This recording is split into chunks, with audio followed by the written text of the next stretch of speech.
Good afternoon, ladies and gentlemen.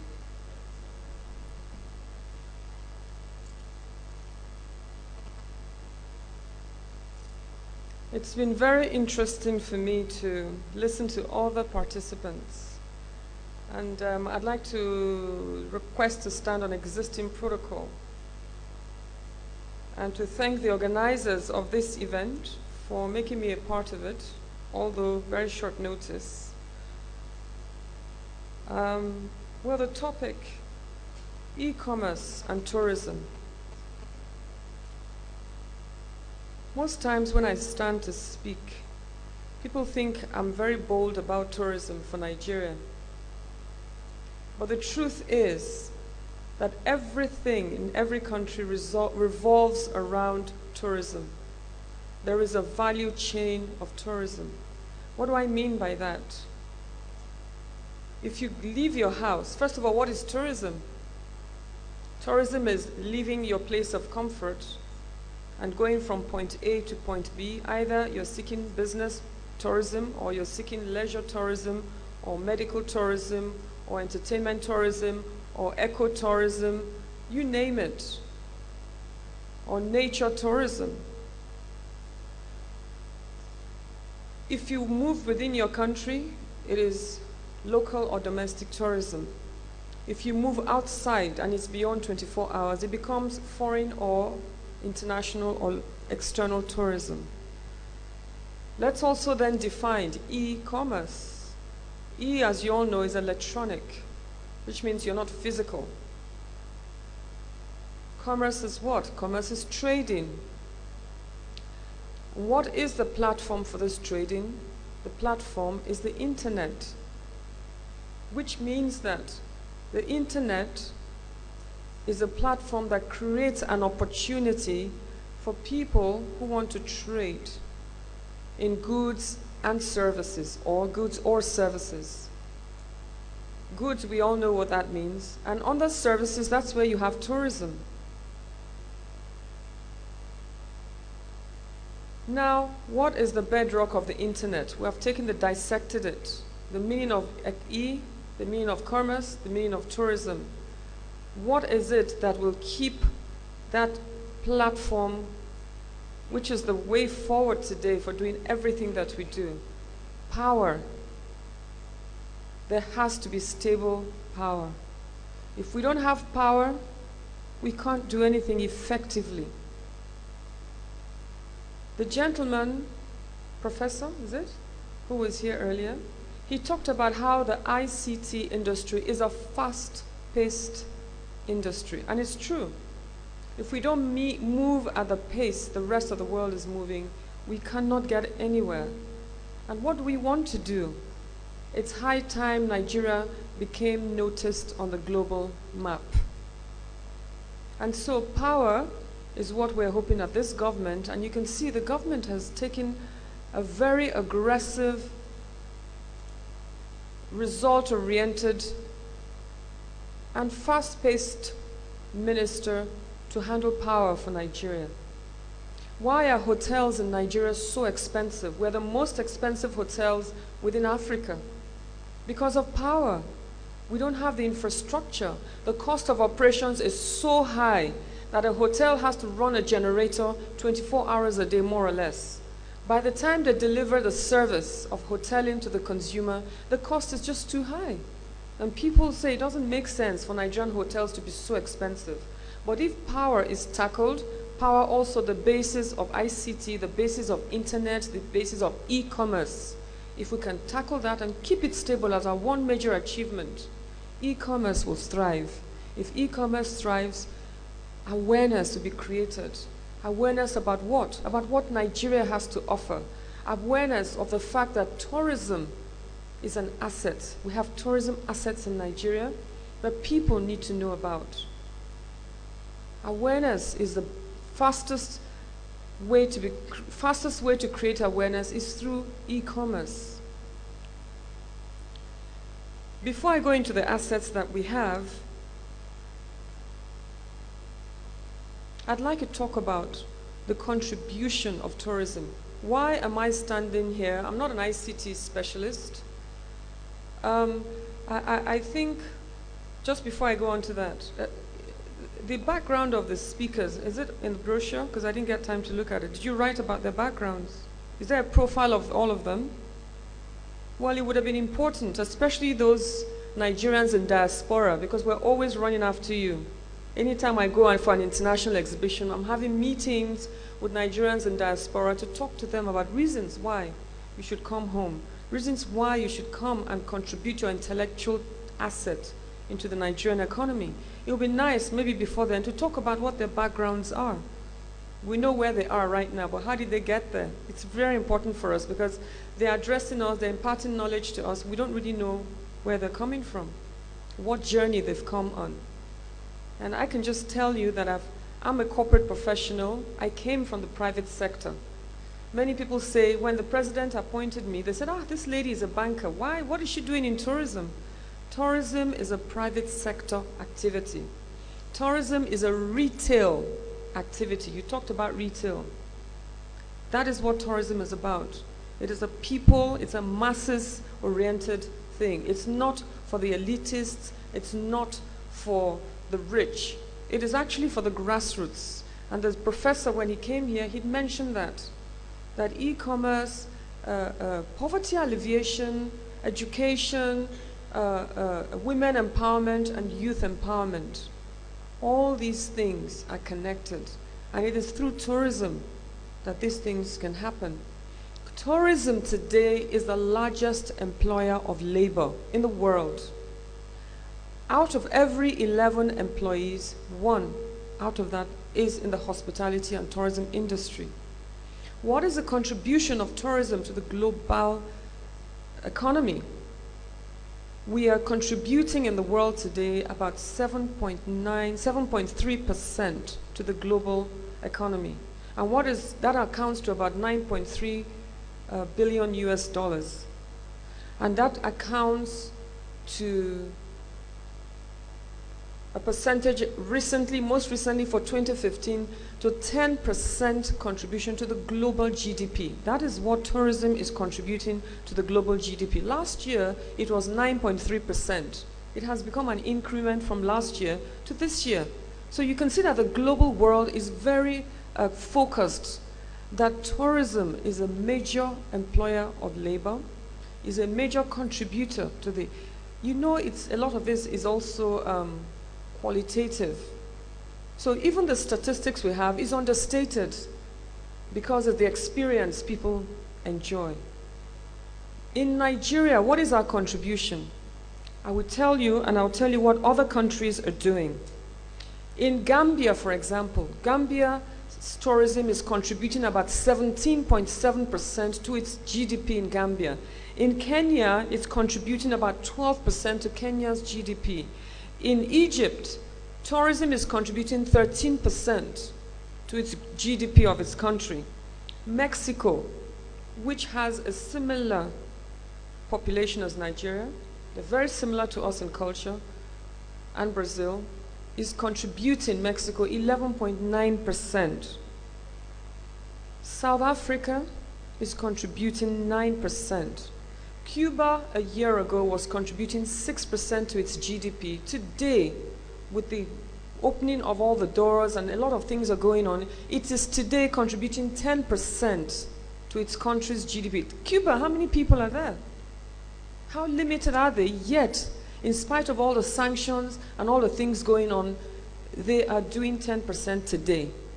All these agreements, anticipation of the bilateral agreements with America has opened the doors even bigger, because last year they were doing 6%, still higher than Nigeria. Now, what is Nigeria's contribution to its GDP? What is our tourism contributing to GDP in Nigeria? In 2013, we had 4.033 million people come into Nigeria. And out of that number, 1 million visitors accounted for religious tourism. You know that this year that will be hampered because of TB Joshua and the problems he had. So it's not going to be as high as that this year. In 2014, the figure for Nigeria, tourism inflow into Nigeria was 4.8 million people. So those figures between last year and this year are hovering around 4 and 4.01. It hasn't left 4%. Compare that to Gambia, 17.7%, Kenya, Egypt, 13%, Kenya, 12%, Mexico, 11.9%, Cuba, 6%, now 10%. Where are we? And the truth of the matter is that we have a lot more to offer than these countries I've just mentioned. We have so much to offer. At the beginning of this speech, I talked about the fact that tourism is a value chain that touches every sector. If you leave your house in search of tourism, tourism can be religious, business tourism, ecotourism, all sorts of tourism, entertainment. We have huge success in the entertainment industry and in the movie industry. But it was not because of the making of my department, government, no. We had no contribution to that at all. They have organically exported themselves internationally. If you go to Gambia, any of these African countries, they'll speak Pidgin English to you. That is the effect. Again, television is what? ICT, is it not? That is the topic we're on today. So it tells you the breadth and how wide this topic should not be limited. So if you leave your car, your house, you get into a car, which sector is that? Manufacturing sector. Then you go to the fuel station because you want to fuel your car. That's oil and gas, benefiting from tourism. Then you drive on the roads, works and transportation. You get to the hotel where you're going to stay, you order food. Who is contributing to the economy? That is agriculture. Tourism is touching agriculture. You order, they have to clean your room, change your linens. That is again manufacturing sector. You come in by air. The first point of call is the airport. That's aviation sector. Tourism is touching the aviation sector. Immigration, the police on the road, courtesy, how they greet you, that is all immigration. That is all tourism. If you arrive in Nigeria, how buddy, what do you have for me today? Or, oh, hello, how was your trip? I hope you had a pleasant trip. Welcome to Nigeria. Oh, I love what you're wearing. These are the differences in tourism. What attracts people here? Something else very important, which ICT should make an effort to play a role, is visas. People are frustrated everywhere I go. How do we get a visa to Nigeria? They make it impossible for us to come to Nigeria, for foreigners to do that. So we partnered last year with the head of immigration, and we said, let us do a tourism visa on arrival. So people come in for tourism, within an hour or so, papers done, and they come here. We're still tinkering with that. And we pray and hope that with the pace and the seriousness this government has attached to tourism, and the fact that, really important, the fact that this country must move away from total dependence on oil to other sources of revenue, namely tourism. It has not been tapped at all, not at all. And you see the potential it has. Now, how are we going to do that? We have begun to talk about domestic tourism. We have 170 million people. The gentleman, the professor from America, he's left. Okay. He spoke about, sorry, I lost my train of thoughts now. He spoke about, okay, I'll let that be. But tourism, as I mentioned earlier, is the greatest employer of labor. Tourism can create jobs. Tourism can create poverty alleviation. Tourism can create wealth. Now we talked about domestic tourism. Domestic tourism means that we want to encourage these 170 million people within Nigeria to visit from A to B to C and to D, to go and see what the country is all about. All work and no play, you know where it takes everyone to. Now, but it's not just that. The tourism sites that we have are in the local communities.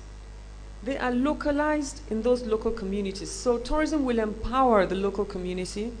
If the tourism site is visited by 20 people today and we create enough awareness through e-commerce, through ICT, and people become aware of the beautiful things that we have, people will go there. And that is called footfall. If people go around there, 20 people will become 100 people because you need more tourist guides, more people to talk about the tourism sites. And I can assure you, I have traveled around the 6 geopolitical zones of Nigeria, and the things I've seen, I'm in awe of Nigeria. So when I talk about Nigerian sites or I talk about things in Nigeria, I know what I'm talking about. I've seen it for myself. We're not just talking about tourism sites. The tourism sites are natural, they're beautiful, the waterfall, the caves, you name it. We don't just have those. We have festivals. Festivals that are not even just replicated next door, but all over the world. We don't just have festivals. We have carnivals. Brazil is, everybody talks about Brazilian carnival. They came to Calabar to get the first idea for a carnival. And now where are they? Even the carnivals that we do today, I don't attend them because I think it should be more Afrocentric. We should make it more African. Let it reflect our culture, our costumes, everything we're doing should speak Nigeria to us. So I've been busy traveling around, talking to the local communities. If people visit their local communities, jobs will be created, crime will be reduced. What are people running to the city for? City is no man's land. You get there, you don't know who your neighbor is, you do what you like. When people were in their local communities, if they see you committing a crime, is that not the daughter of Mr. ABC? Is that not the son of living here? They know everybody's history. So before you commit a crime, they will trace it to your family. Who does that in the city? It's a no man's land. If you create jobs in the local community by people visiting the local communities, crime will be reduced. Not only that, the urban migration, which I just spoke about, will reduce. So the cities will be less crowded and maybe they'll be cleaner. Then it creates jobs. In addition to that, it unifies us as Nigerians. If I know what your culture is, and if I know what you have, I'm from the East, and I go to the North, and I see all those things, then I'm more tolerant of my fellow Nigerian because I understand where you come from. So the young man also mentioned that we must leverage knowledge assets into productivity that will create jobs, create wealth, and reduce poverty.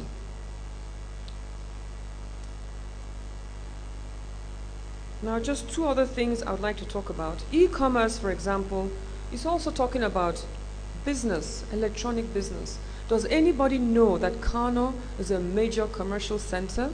The bridges are incredible in Kano. They have a tourism site, huge, beautiful tourism site, as well as conference centers there. So that is Kano. We have also Lagos as a location for this.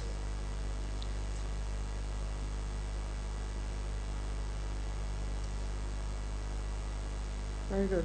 Now, there are just one or two challenges. Issues I think we should focus on. Is it possible to make e-commerce tax-free? Because there are cost implications. If we want to encourage people to seek and look for information for e-commerce, we should try to lobby for it to be tax-free. Then there's lack of awareness. More awareness should be created for people to have an idea of what's going on. And then one of the things that discourage people is the security issue, the issue of internet fraud. I keep changing my email because they keep hacking into my email. So fraud, if we can put in security,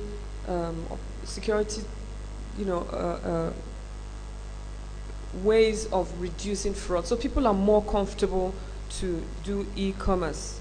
Just two little things before I go. We have a partnership with Vika, the gentleman who's going to be a major discussant today, and that partnership, we signed an MOU with them this year. It's this year, no? Or last year? This year, and it's been nothing but motion. It's just been moving from one to the other. He's been a very good partner to us, but what was the partnership about? It was an e-portal. We signed an MOU that he would provide an e-portal and tourism information desks for us at every airport that is major. And in that platform, it is an e-commerce platform. In the portal, we have exhibited the tourism sites in Nigeria. Hotel bookings can be made on this portal. A bus booking portal is there for terminals. Anybody wants to travel anywhere within Nigeria, you get on our portal and you have access to it. Airline tickets can also be booked. So that is e-commerce. We have already started that. And we're already working on a tourism project that will create about 500,000 jobs in Nigeria. Hopefully, this year is gone. We have to launch it next year. So yes, please give him a round of applause, because one of the major challenges we have is we are not able to find conscientious and dedicated Nigerians from the private sector who will willingly reach out to us to partner with us. I'm from the banking sector. I've worked for 28 years. 21 years were spent in banking, 3 years in oil and gas, and 2 years in the manufacturing sector. I was a director in Coca-Cola. She kept calling Coca-Cola. I was also a director in Lafarge Cement manufacturing. I was also a director in oil and gas and rose to an executive director level in the banking sector before the government poached me 2.5 years ago to come and see if I can create change. And what is the game changer here? There is a product which we're going to sell to Nigerians called a tourism bond. And what we want is a paradigm shift for people out there to see Nigeria as an investment haven, but through tourism. Tourism assets will be in an encyclopedia compendium in every state or every zone. For each zone, we'll get the tourism sites that are the best developed, and then we invite foreigners and corporate industries all around the world to come and invest the dollars in here for an investment with a return on investment that will be fixed, and of course we'll have a government to guarantee the bond.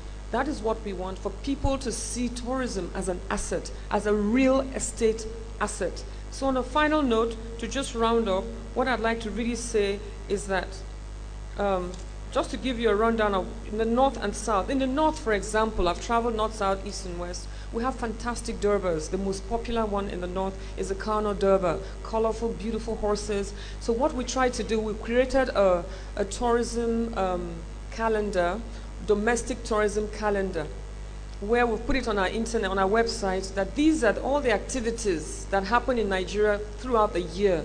To encourage foreigners or your partners, if you have technical partners, you invite them to come for meetings during the period. So after the meetings, they can go for the tourists to go and have a Durba, or we have Mambila Plateau in Taraba. We also have a tourism site, in a tourism resort in Kano. Beautiful, it has horses, it has everything. Even you can have meetings there. It has a boardroom, an auditorium, then you take your family with you. They can entertain, they have a children amusement park and everything. It's quite incredible. Then in Adamawa State, we have the Sukur. That's also a World Heritage Site. It has been recognized internationally. Then we have the Argungu Fishing Festival, which is in Kebbi. And if you go to Taraba as well, you have the Highland Tea. I'm sure some of you have heard of Highland Tea. They have a huge plantation worth your visiting. It's really beautiful. And then we have the sports tourism in Kaduna. That is excellent. And then Benue State, for example, has the best cultural troupe in Nigeria. We used to have a president whose wife never traveled abroad without the Benue State cultural group, because they were the best. They are the best in Nigeria. Then if you go to the south, in the south, we have the Calabar Carnival, we have Tinapa, even Akwa Ibom.